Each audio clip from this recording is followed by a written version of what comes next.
name is Kevin Essington. I'm the state director for the Trust for Public Land in Massachusetts. I do want to thank Mayor Curtoni for his leadership on urban sustainability, not just in Somerville, but across the Commonwealth and across the country. It's been terrific. We're very lucky to have him. Also, thank you, Secretary Beaton, and for Commissioner LeBeau for your early investment of time in urban agriculture. We know that you're getting up to speed on a host of issues, so we're very grateful for the time you're spending with us here today to learn more with all of us as we think about where we're going with urban agriculture. Before I introduce the panel, Rose asked me to give you an overview of what urban agriculture looks like. And if there's anything I've learned in the 3 years I've been on the job at the Trust for Public Land is to do what Rose asked me to do.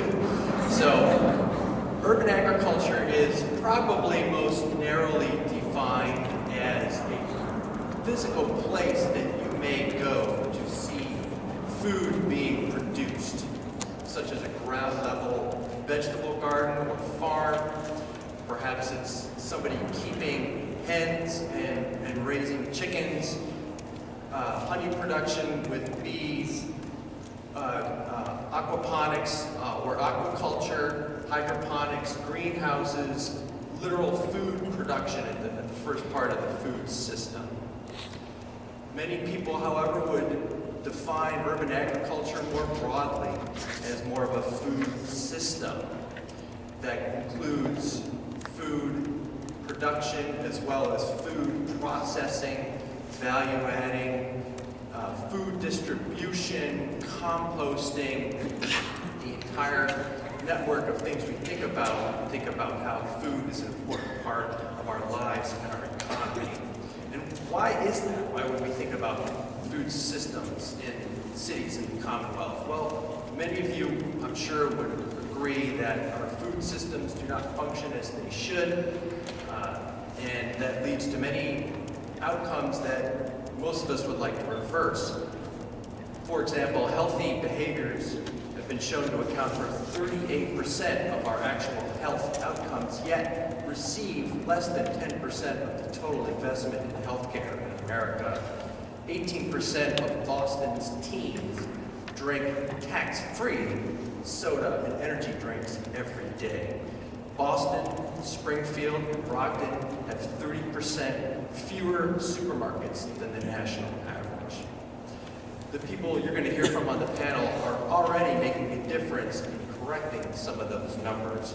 Collectively, the folks you're going to hear from have grown over 1 million pounds of produce.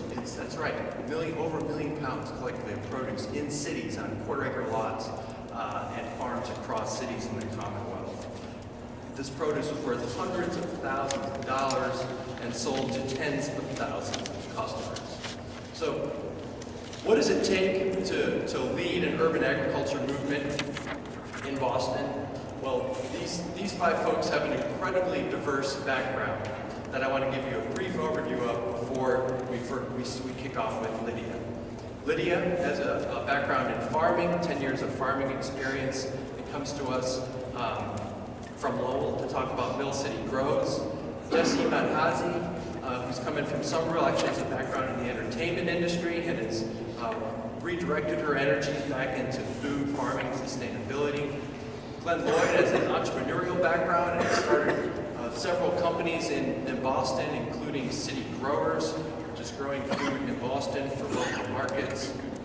Heather McMahon has a long history of working in the nonprofit sector and has been executive director of Groundwork Lawrence since 2009, doing everything from mill redevelopment to park creation to urban farming and farmers markets.